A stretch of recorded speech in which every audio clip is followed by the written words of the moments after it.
Mike Schilt doesn't like roller coasters, and Fernando Tatis Jr. is maybe coming out of his slump. We'll talk about all of that and more tonight on Padres Talkin Padres. Hello, everybody, and welcome to Padres Talkin Padres, your favorite podcast hosted by actual Padres. Father Padres, not baseball playing Padres. My name is Jay, and with me are some of my favorite Padres that I know, Jerry and Jack. How are you guys doing tonight? Good. Awesome. I didn't really watch yesterday's game. I didn't really watch yesterday's game. It was so bad.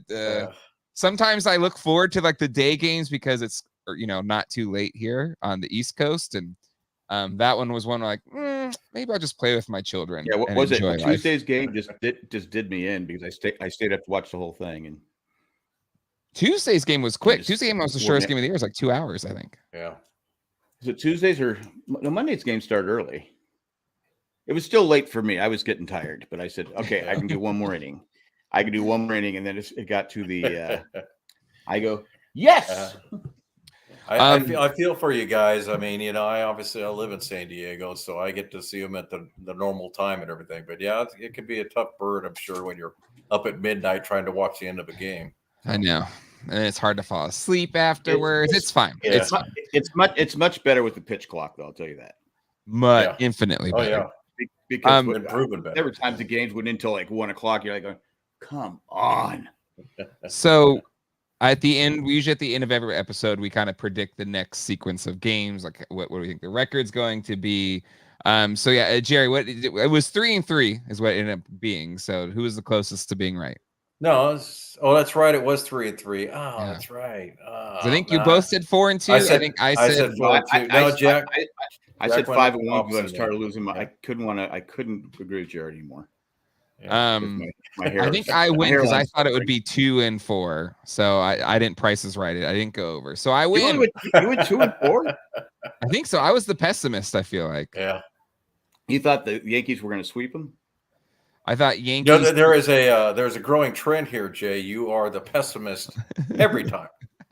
It's the home series. We're on the road, baby. We're going 10-0 or whatever it is. But yeah, some concerns going into this series. Marlins are going to throw out 3 left-handers, and they're under 500. 2 of our biggest kryptonites. And the Yankees were going to be playing us during the day and throwing up their own left-handers. But all in all, not a terrible stretch of games. Gents, what was your thoughts on both the Yankees series and the Marlins series? Go ahead, Jack. I'll let you start. I thought the Yankees. Well, the first game I'm watching. I said, okay, I'll catch it like the second inning. I'm watching the Beach Boys documentary. Yeah. And I see your guys' text. I go, oh, this can't be good. And it was already like 5-0. I go, so I said, let me watch. And it's like, bang. I go, okay. I'm not going to do it. I'm sorry. I'm not going to sit here and watch the Padres get pounded. Yeah. I'll watch something else. And then the second game, I thought they could have won that game, but just couldn't. They just can't hit with they just can't hit Petco. And I was actually talking to someone on Twitter about this, and we're kind of going back and forth. He says he thinks the big crowds are hurting them because they're trying to do too much.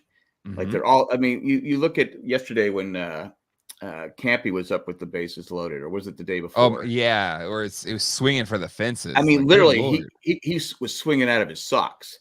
Yeah, I go, dude, just a base hit.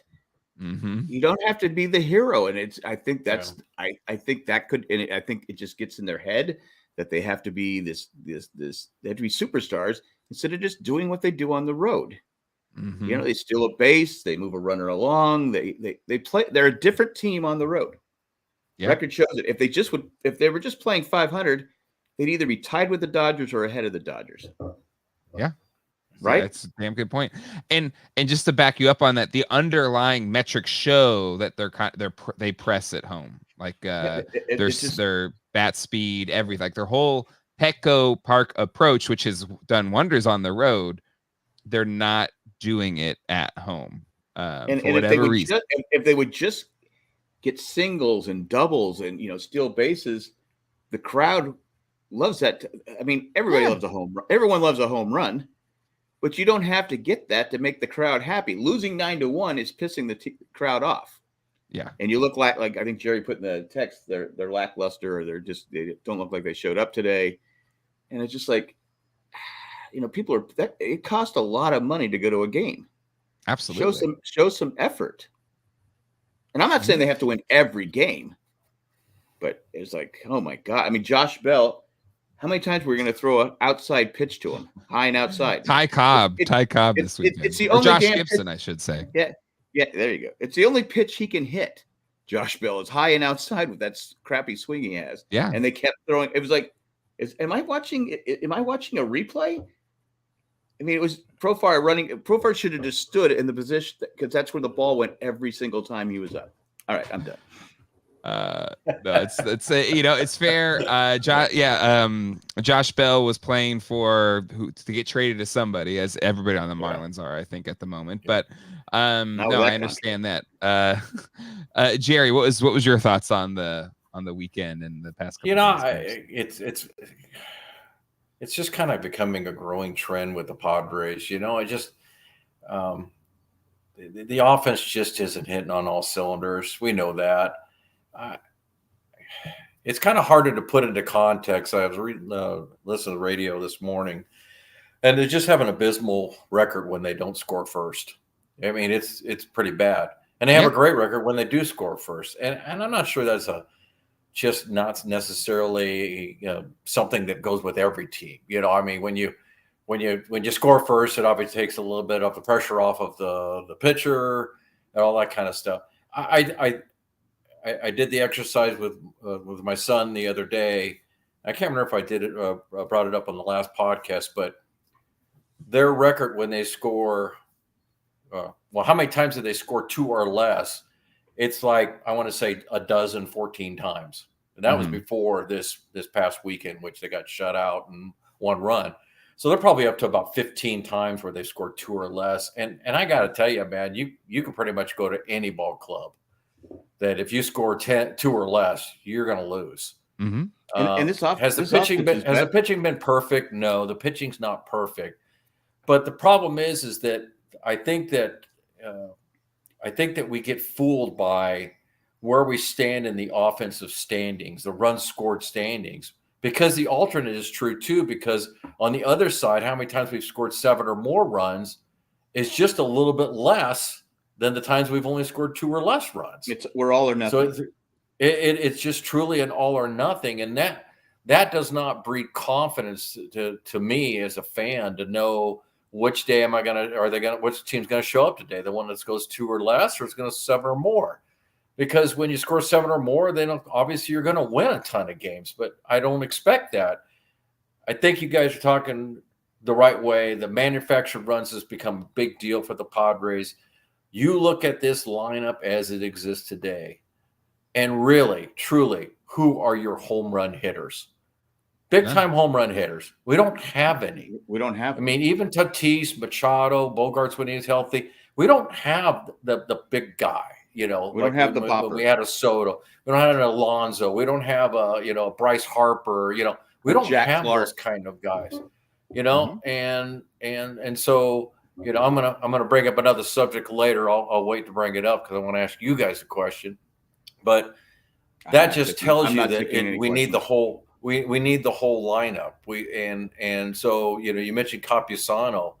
That in about his life, it was something like his last 40 at bats or the month of May or whatever it was, he's hitting 100. Yeah, not a buck something. He's hitting 100. Yeah.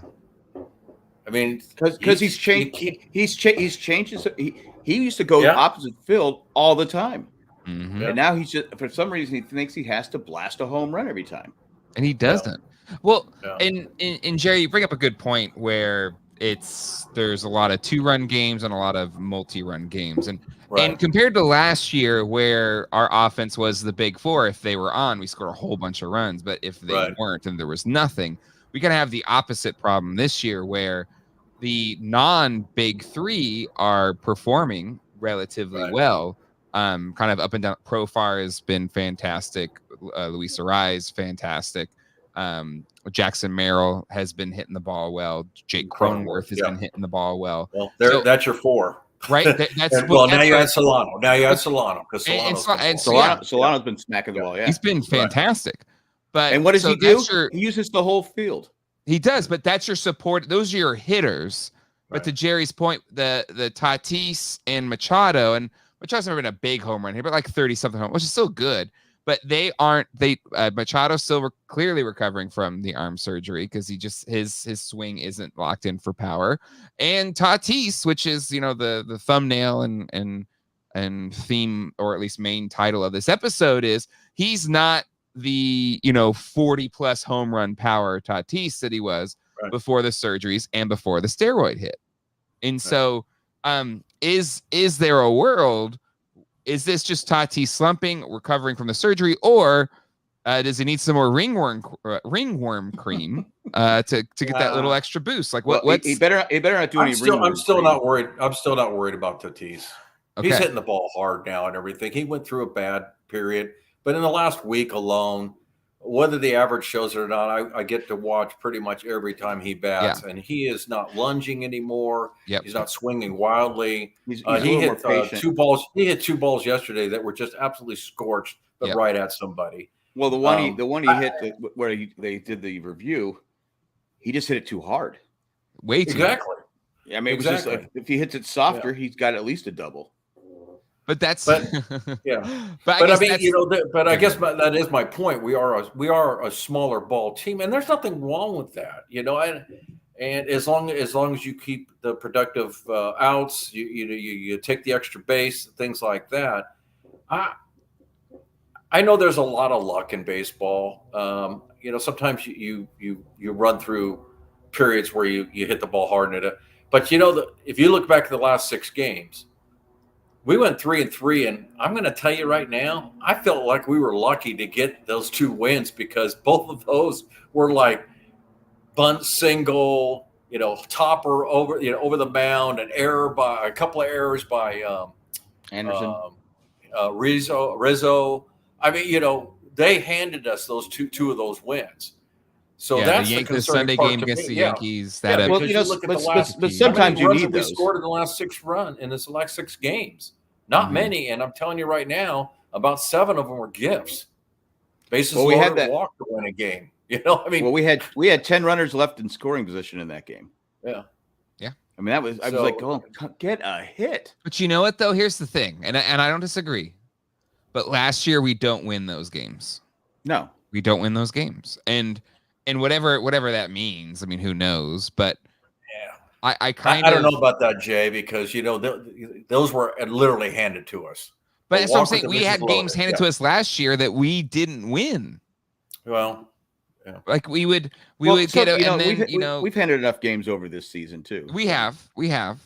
But to me, there is a slight edge of team performance this year compared to last year, where it's the non big 3 guys that are really carrying the team offensively. But again, if you're batting the ball, you're going to run into outs more, right? Because if you're not doing the 3 true outcome approach of strikeout, walk, or home run, if you're putting the ball in play, then you're going to have games where you can put the ball in play and it doesn't, find a hole. And so I think that's where you see these games where we get the bases stacked or we get a whole bunch of base runners. But if you keep batting it into play, like you're gonna run into outs, you're gonna run into double plays, you're gonna run into things that kind of kill that momentum. And that's where I think your point, Jerry, of we need someone that can mash the ball over the fence to offset the small ball approach. You need someone like that to also put fear in the lineup. Yes, there has to be that guy where people go, all right, like Jerry, you were saying, just walk Judge. Why are we pitching to him? I don't know why we pitched to him. Yeah. He's just crushing the ball. We don't have a guy like that. Now, when Tatis is hot, people don't want to pitch to him. Then we do. Yeah. But we need – you look at the Yankees, they have Soto, Stanton when he's healthy, and he's healthy right now, and then Judge and Rizzo and Verdugo. Verdugo. They have and Volpe's a great leadoff guy. Volpe was great in leadoff. Yeah. Well, and they're a different type of team, and they have a different build because when they're going well, because they weren't going well at the very beginning of the season because they weren't hitting home runs. Judge was hitting $190. Yeah. And they were booing him. I don't think any of us can sit here and say, how do you build the right team? Because there's so many different ways to do it. I'll go back to the statement that's been made by many a person. Our record is 1 game over 500. You are what your record is. Sure.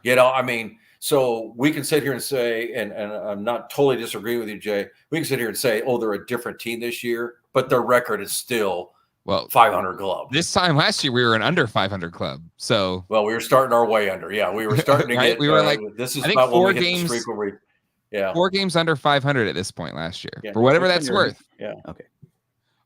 So it's not the panic button, kind of thing. But the bottom line is that we keep saying this. This is like probably the 5th podcast in a row where we said, "Oh, but we just need to get that one series, or we just need to get the." And every time we've had a chance to kind of break loose, this is why the reporter asked the roller coaster question to Mike Schilt, and he took offense at that.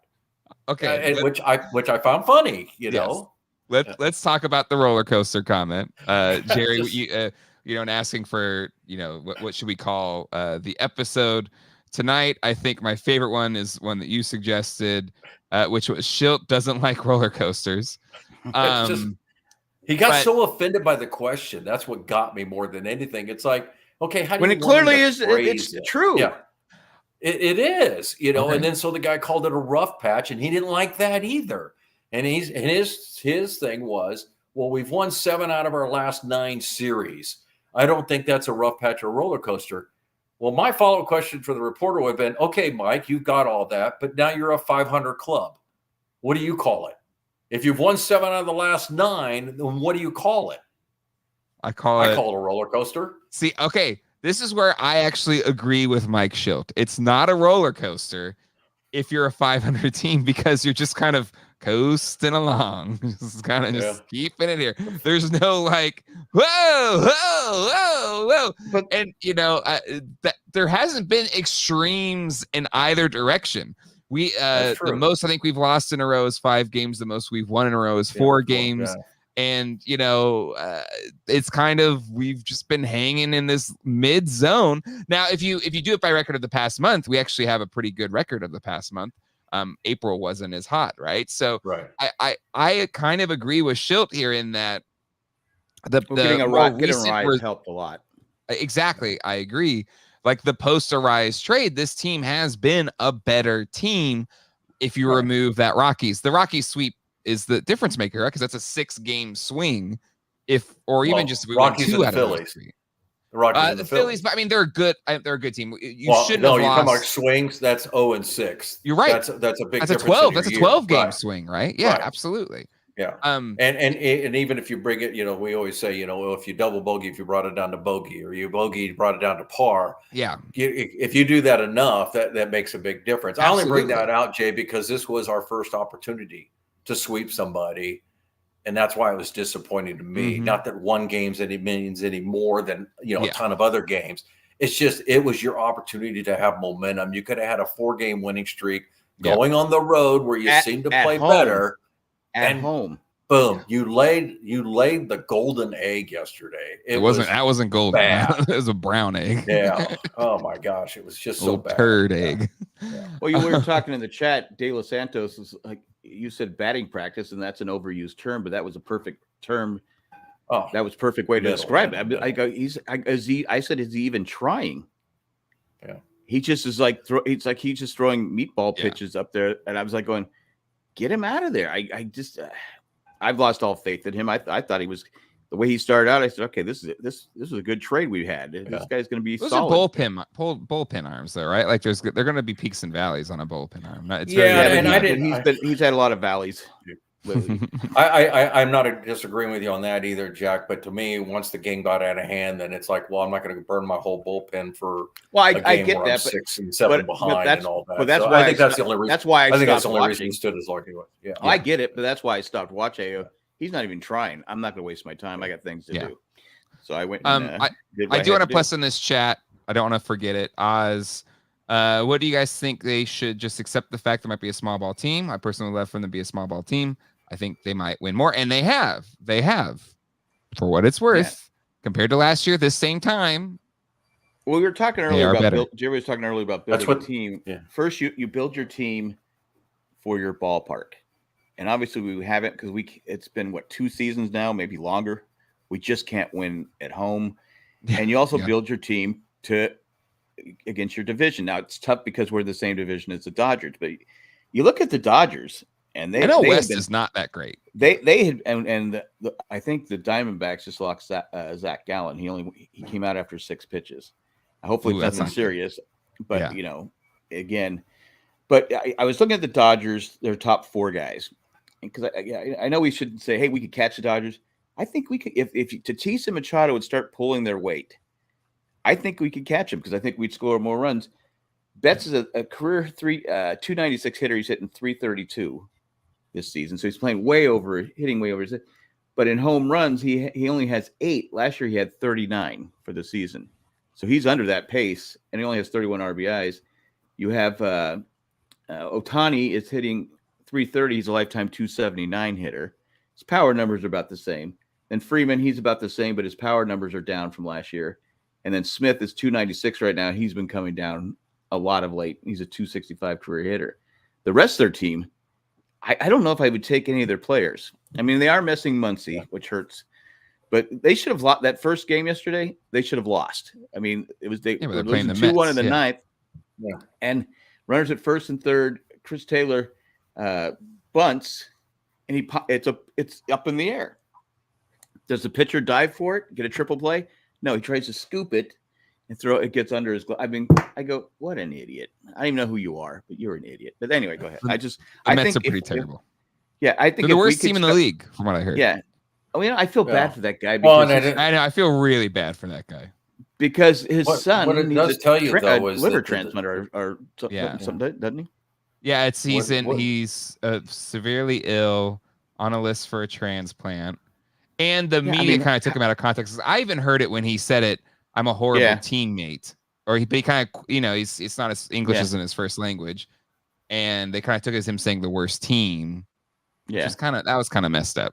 And for the Mets to cut him when he's got all these issues going on, I think that's one of the crappier things in baseball. And then the manager today came out and said, "Well, we have standards here for the Mets." I'm like, "Do you?" Yeah, whatever. You got Lindor standing up there taking pitches for strikes and not even trying. Yeah, okay, you got standards. Like I said, and I saw someone made a good point on Twitter. They said that's why these people whose first language isn't English should have a translator with them because at the heat of the moment, he was upset. And, obviously there's more things going on in his life than baseball. And I just thought it was a terrible thing for the Mets to do. But anyway, go ahead. Back to Padres. Well, no, and I'm going to have to jump in here because I think he got thrown out more because he threw his glove into the stands. I don't care what language you're in. You just don't do that. I saw Bryce. I even did a video on it and took heat. Bryce Harper threw his helmet in the stands. Helmet into the stands. And people cheered. I don't condone that either. I'm just saying, there's always somebody did that's a little bit more wrong that didn't get the same punishment. But bottom line is that's just not professional. And I'll leave it at that. It is, but I don't cut the guy. I mean, come on. Yeah. Well, maybe put him on the IL. But I mean, I thought it was why, because he threw his arm out when he threw his glove into the stands, or I don't know. Well, fine. If you want to cut him. Let's bring him to the Padres. Have a redemption story. Much like Jeremiah Estrada. Wow, 13 batters striking out in a row. What? Still going. Yeah. Still going. It's still going. That is, and people might not be thinking that's a big deal. That's a hard thing to do. I mean, that's insane. You have 13. It's a major league record from you have when they've started to even keep track of it. Yeah, 13 batters didn't even put the ball in play.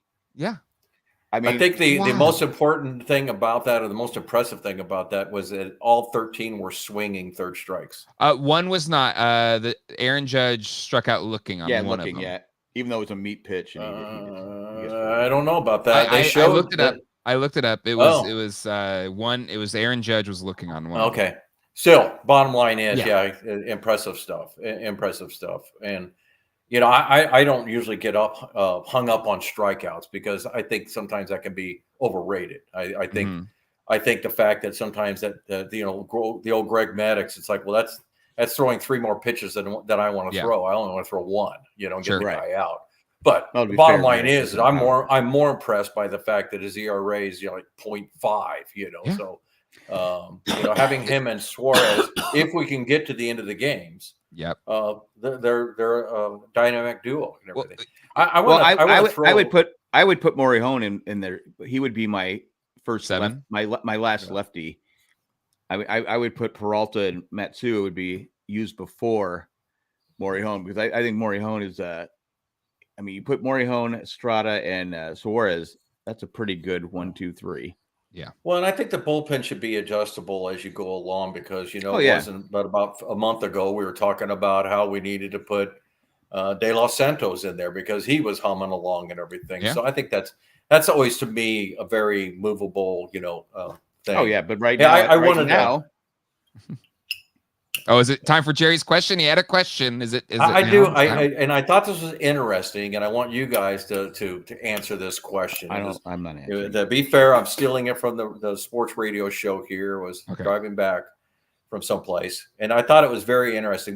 Just so you know, in San Diego on Thursdays, the sports station here has a 1-hour roundtable on the radio with 6 different people in the room, and they ask different questions or they cover different subjects. 97.6 the Fan. Yeah, 97.3. Yeah. Sorry, yeah. So here was the one, and I thought it was very interesting. They said, okay, so here's the imaginary question. The trading deadline is tomorrow, May 31st, and you're AJ Preller. What trade do you make? Where do you what? And not necessarily a person, but where are you going to go? And what are you going to try to improve on your current team? Jay? I can only pick one thing. Yeah. One player. I mean, that's what they did. They basically is like, what's the one that you can make? You got one trade in you. Yeah. What are you going to improve? And again, it's not players. It's more of, is it the position. Bullpen? Is it the starters? Is it, the position players? Where are you going to go? I would go another starting pitcher just because you have Darvish, who has been amazing at some points, but he's 37. He's had a couple little injury things. And Musgrove, again, kind of coming back from injury. So I think it's still our softest spot. I would say a starting pitcher would be my. Okay, so I have to do the back feed that they got. Well, then who sits? I don't know. But I think it's insurance for, or you have 6-person rotation. I don't care. I just think it's insurance for our 2 older pitchers. And I'd much rather have more pitchers going into the postseason. Our offense plays in the postseason. I will say this. I think our offense plays in the postseason because it's about getting hits. It's not about smacking home runs. And we've shown that we can beat good teams in series, like in a 4-game series or whatever. So I think our offense plays in the postseason. But I would want to make sure that we have good pitching because that's what wins playoff games. Okay, and I still have I'm doing this on purpose, but you only have $13 million. Do you think that you're going to be able to get a good enough started? No, but are you going to be able to get a good enough starter for a half a season? I think so. With only $13 million. Do you want what kind of starter do you want? Do you want an innings eater? Exactly. Innings eater. Want a guy. You're not going to get an elite. We already got our Cease, right? Is there another elite pitcher out there that's cheap? Yeah. I don't. Well, again, it's not a matter of you trying to figure out the puzzle. It's just that, do you think that we could get a good enough starter with $13 million left in the salary? I know we can't get a slugging first baseman for $13 million. I don't think. Okay. I don't think Vladdy's in that realm. I don't think Alonso's in that realm. It depends on if the contract, how they would. It's like the Marlins. Okay, so starting pitching, Jack? Yeah, Luzardo. Yeah. How much is he? $2 million or something? Easy peasy. Yeah. What do you think, Jack? I normally would go starting pitching. I mean, you can never have enough pitching. It's been our downfall the last 3 or 4 years, starting pitching. But we need a power hitting first baseman. We need a legitimate first. We need a guy that's his position, first base. He knows how to play first base. He can drive in runs. It's like you were saying yesterday, Josh Bell. I'm like, no. We already did that contract. Already had that.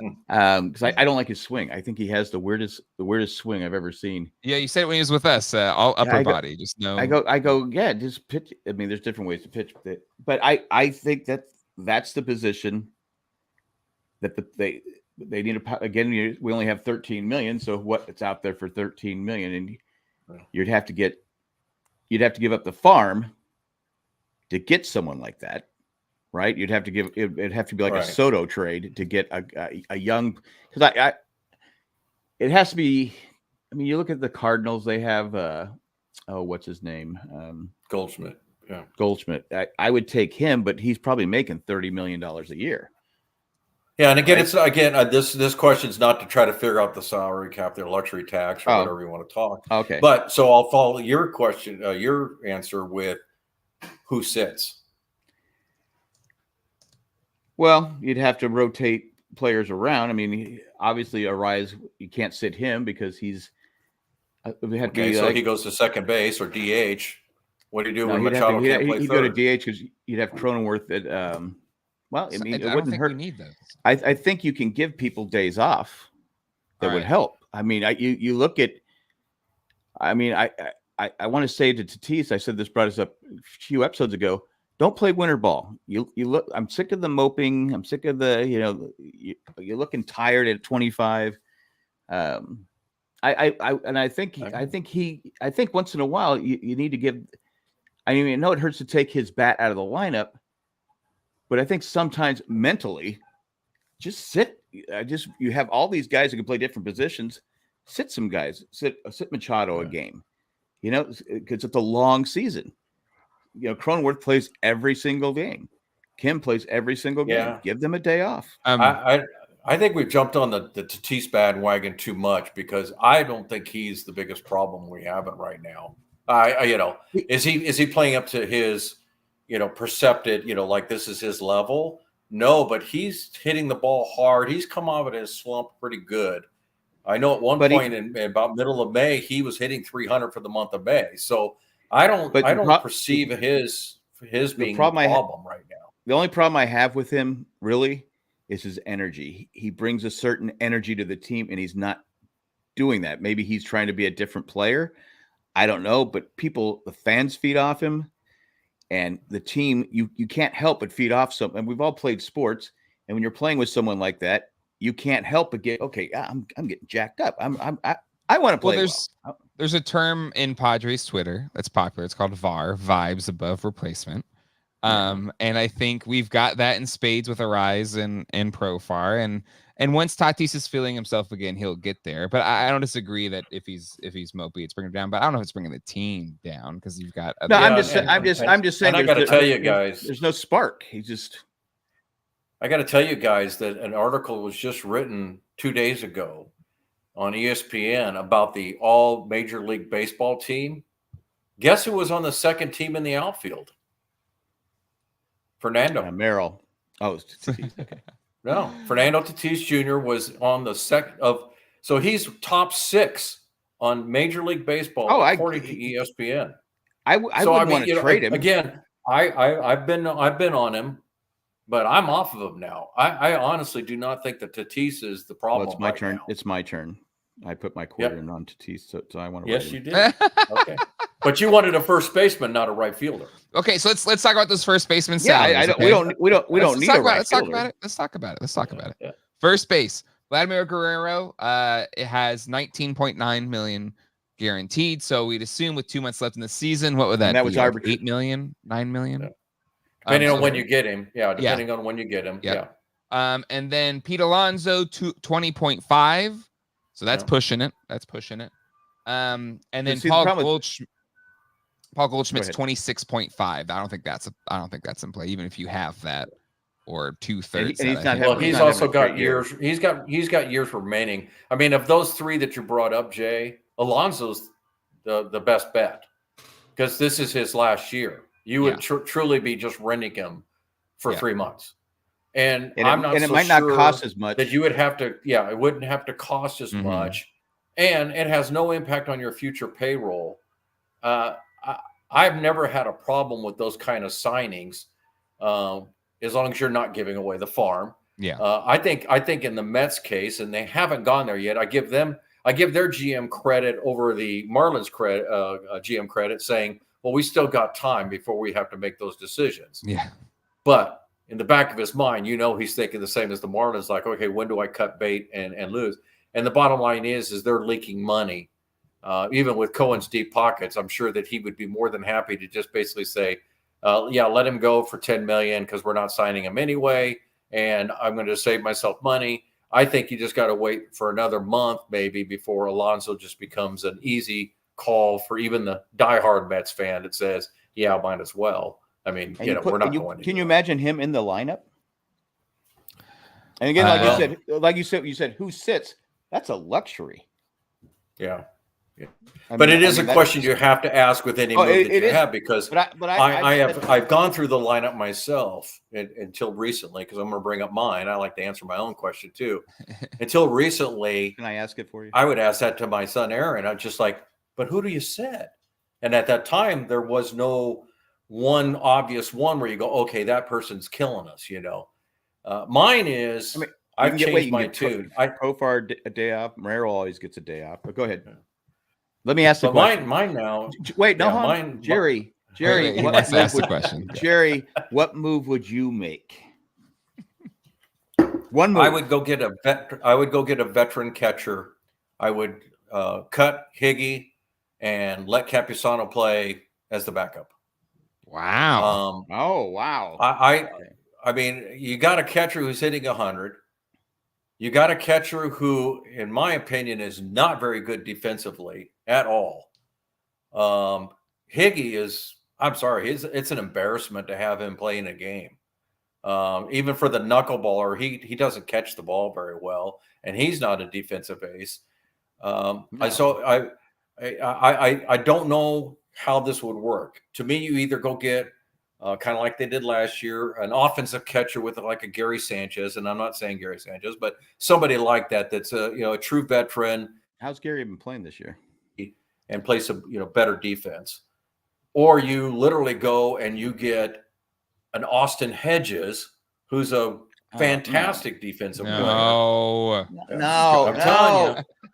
No. You got to get somebody. You got to get somebody different, because I don't want the same old the rest of the season.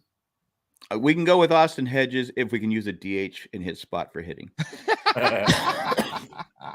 I'm saying somebody like him, because the one thing that Austin Hedges he's great defensively, but God, he can't. Well, and calling pitches. To me, Austin Hedges was the premier Gold Glove type catcher that you want if you can afford him. Yeah, but that's I get Campusano struggling, but like you can't. It is literally like having a pitcher in your lineup again. I mean, I understand. I'm not saying Austin Hedges, guys. I'm saying a defensive catcher. You brought up the point earlier about how the Padres have 13 games where they scored 15 games where they scored 2 runs or less. You're not going to help that with putting a guy like Hedges in the lineup. It's like Higgy. We already have it. Campusano and Higgy are already providing Campusano, I think, has higher offense upside. Is he struggling right now? Yes, but it's kind of the same thing as Tatis. He has proven to be a better hitter than he is right now. Someone needs to get a hold of him and say, okay, this is the film of you the first month. This is the film of you the second month. Can you see what the difference is? Oh, you know what it is? I figured it out. What? It's like this is your brain. This is your brain on drugs situation. He's back on the wacky tobacco, folks. Clearly. Exactly. There you go.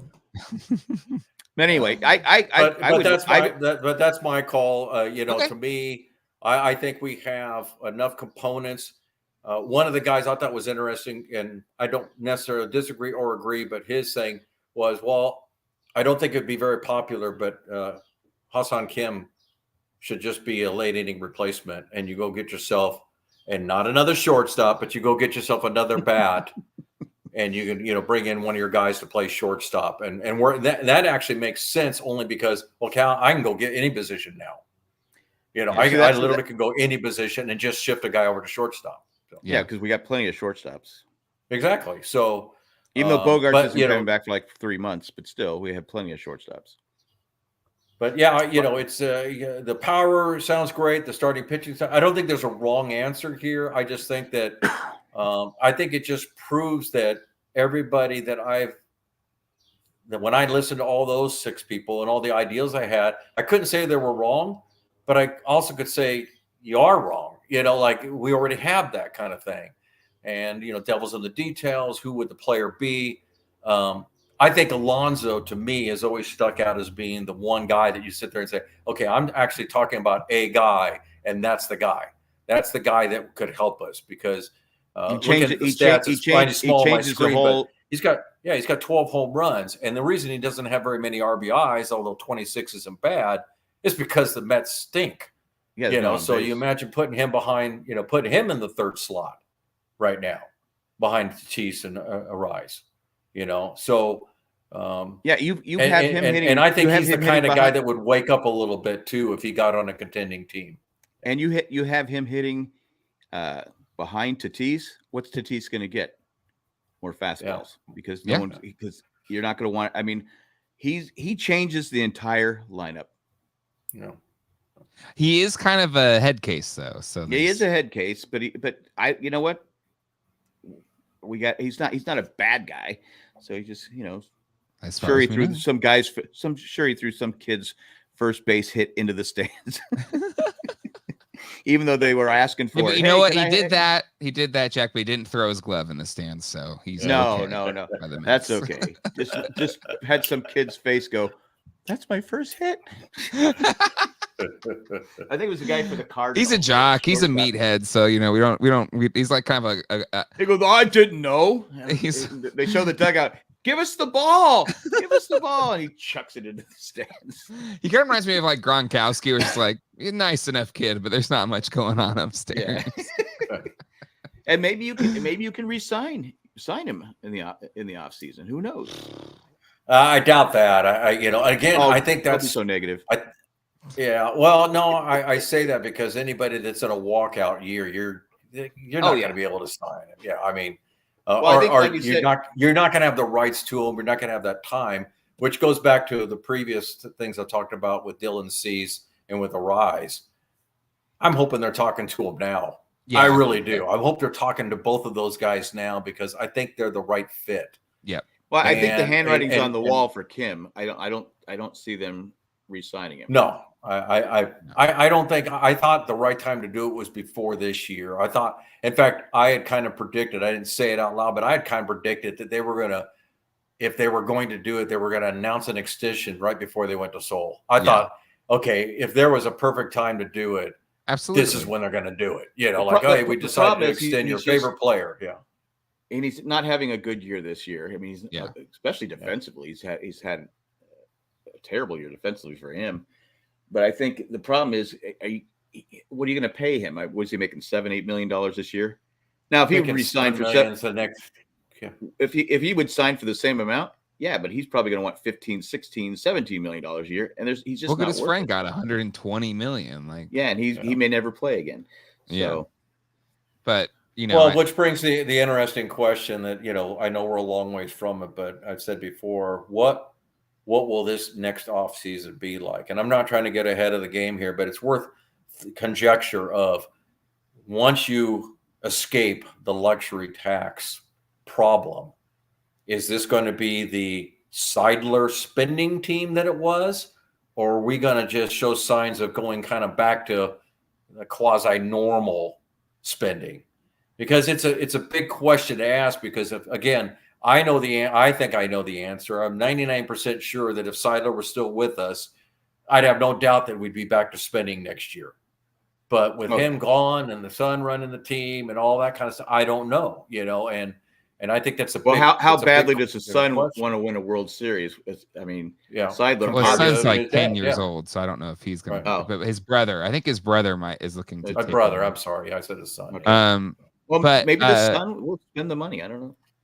But well, the wife actually loves the Padres as much as Peter Seidler did. Yeah.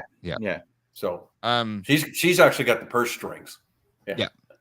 Roki Sasaki would be my right. Is that the Japanese pitcher that might be coming in next year? Oh, yeah. The next year, yeah. I think he'd be a cool pickup. Because, I mean, really, we're not signing Soto. We're not signing Alonso. Like, what are the other big free agents that'll be coming up? I think you sign Arise to an extension and you sign Cease to an extension. Like, relatively team-friendly extensions. Like, I think be smarter. Like, we don't need another Bogarts. What do you do? What do you do with Machado? What do you do with Profar? Maybe sign him to a team-friendly deal, but not to an insane deal. Not for 1 year. I don't think you need to make him a priority. No. I love what he's doing for us this year, but look, the guy's having a career year. Yeah. Let's not make the mistake of going out and putting some 3-year deal or $60 million based on what he's done. And quite frankly, year is way over talking it. He's had a fantastic first 2 months. Yes. So let's keep that in perspective, Not irrelevant, loving the hell out of it. Like, and I hope he gets to the All-Star game. I hope he keeps this going. And I hope it just stays that way. But you don't want another Will Myers. You don't sign a contract for 1 year. Is he another Rupert Jones? I don't even know who that is. That should tell you all. He had a great first half, and Roop's troops. He had some made the All-Star team, and after that, just down the drain.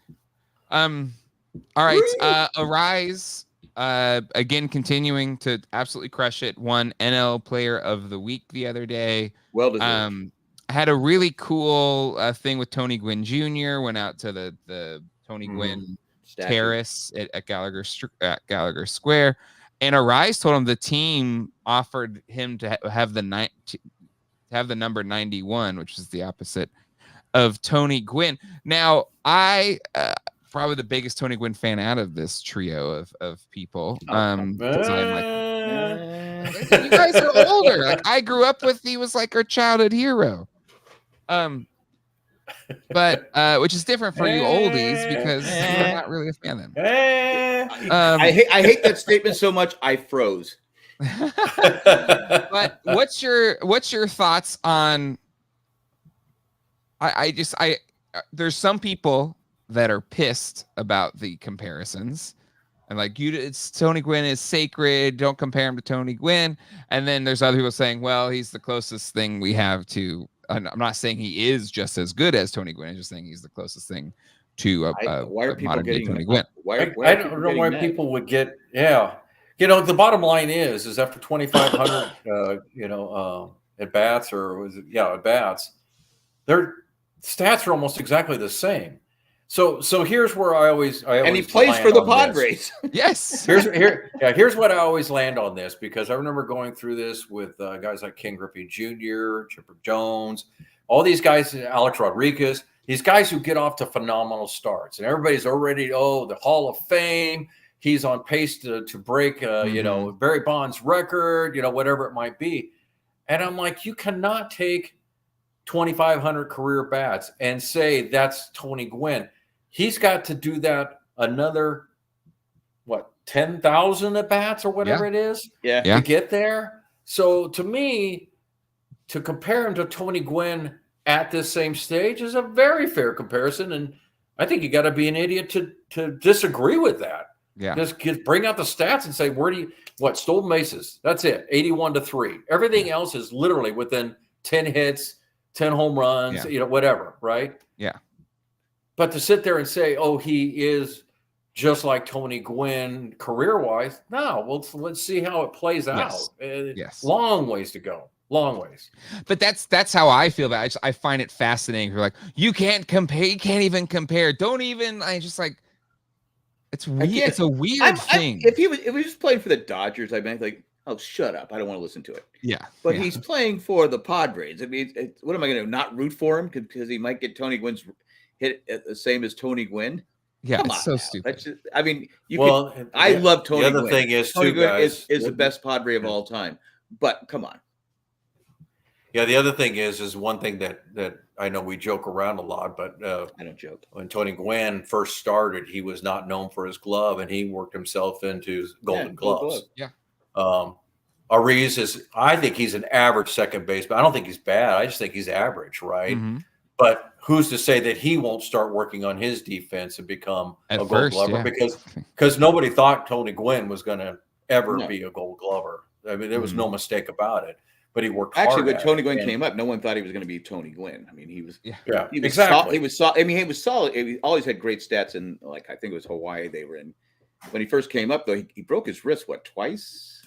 He got hurt twice, and then it just all of a sudden turned around because he not only worked at his defense, his craft. He worked at his hitting too. And I wish more players would do that, because you look at Arise and he's not over swinging. He's just like, but he's very dedicated to his craft as well. Like, he talks about how he swings off the tee every single day, for hours. Well, and not only that, look at Tony Gwynn's early career guys, and don't get me wrong, Tony Gwynn never became a power hitter, but his power numbers were. I mean, again, I lived through that, and Jack did too, where people were just downplaying his importance to the team because all he hit was singles and some occasional doubles. Well, as he got older and he got bigger in the right way, and all of a sudden he started hitting gaps and he's pulling an occasional home run. Well, Ted Williams told we have to always remember that some of these guys, when they're 20 to 25, they're not to the man size yet.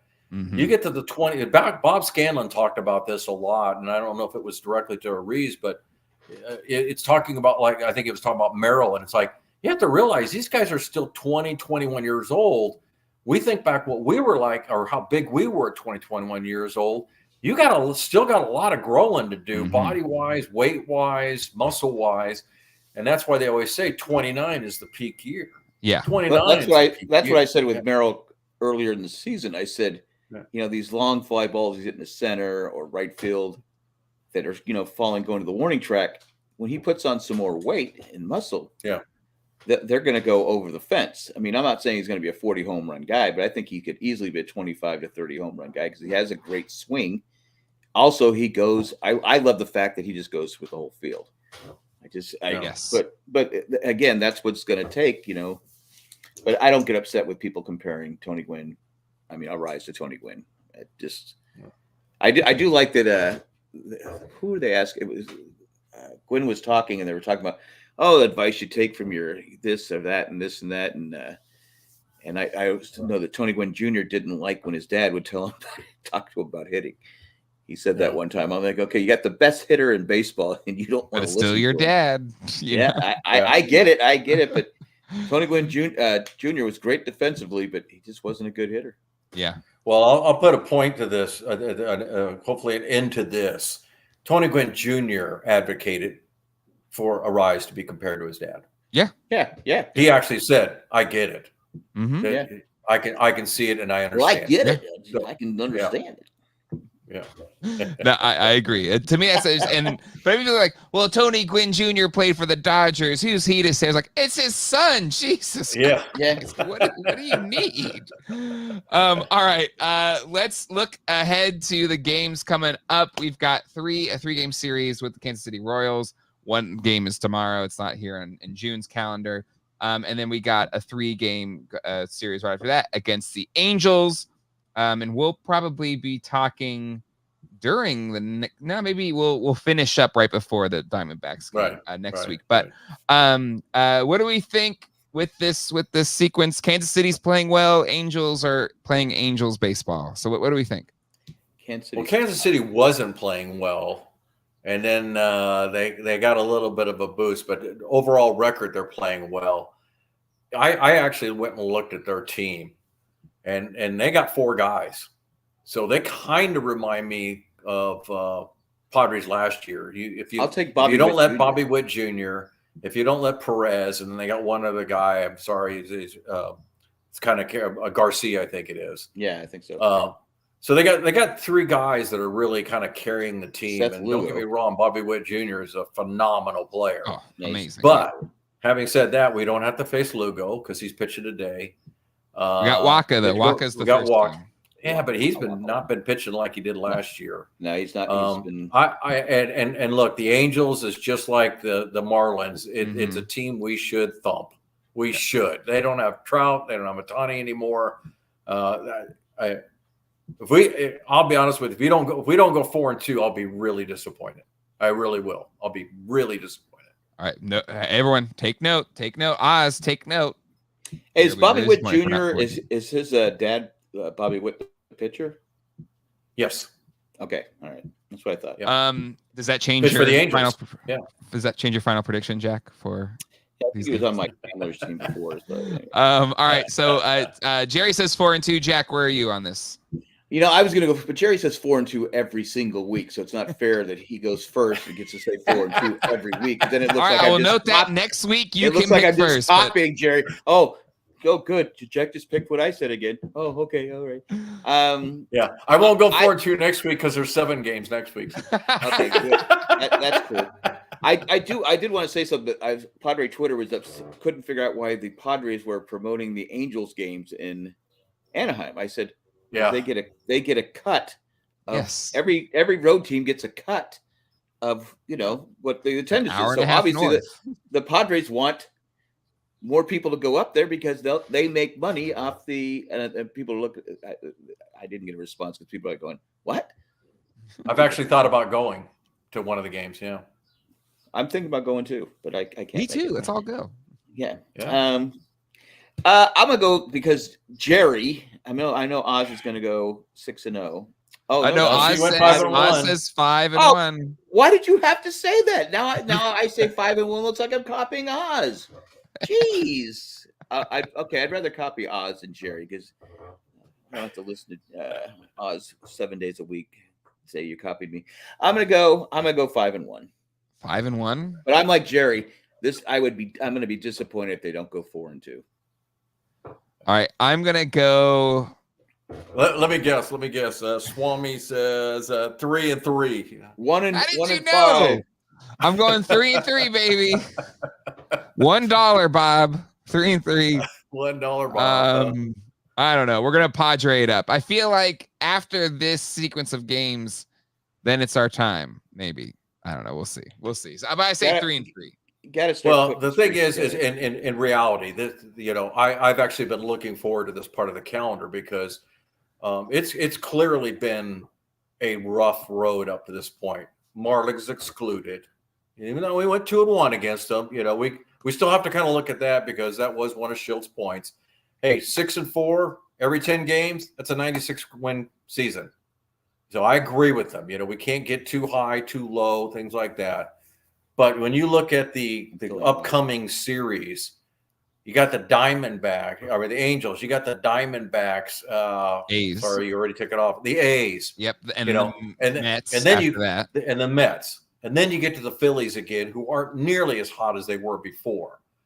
So you better make hay while the sun's shining, as my dad would say, over the next about 12 games here, because this is definitely the time of the schedule that you do need to show up. Agreed. If you let this go by, we're in trouble. Yeah, I really do think that it's it'd be time nice for to be us like to 6 say, games over 500 at the end of June. Yeah. All right. Okay. Into June, 6 games over 500. Jerry, how many games over 500 do you want to be at the end of June? I'm. You know what? The bottom. I don't know if it's the over 500, if it's the same thing. But to me, when we get to the end of June, when we get to the All-Star break, because the All-Star break is only a few more days after that, I believe. What is it? So June and July. Okay. Well, I guess it's about halfway it's kind of mid-July. Yeah. Okay. So, but I always say when you get to the All-Star break, I want to be number 6, number 5, number 4 on the wild card. I want to be in one of those positions. You know who? Because I don't want to. I mean, obviously, I want to be number 1, but my bottom line being is I don't want to be out of the playoff picture. Agreed. I want to be where teams are chasing me, not having to chase other teams.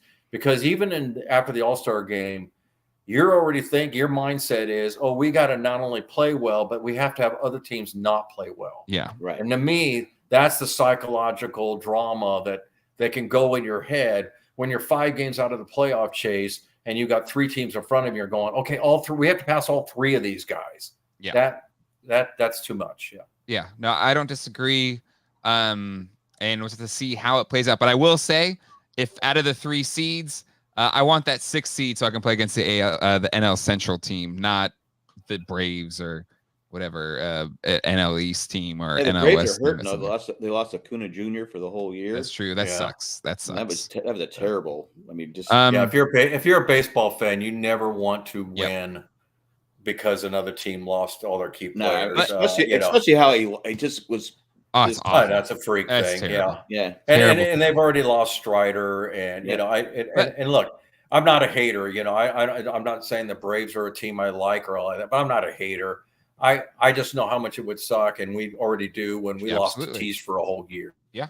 Or you lose, Darvish and Musgrove going down the stretch, and you're going, okay, so whatever chance we might have had is now gone. Yeah. Yeah. No, I don't disagree. I'm about to see how it all plays out next time on Padres Talkin Padres. Subscribe. We're over 400 subscribers, I think 410. If you enjoy these episodes, hit the subscribe button, the bell, so you don't miss them. And we do these shows on. And Jack, hold that pose. On that note, we'll see you all next time. Hasta luego. And goodbye. Arrivederci.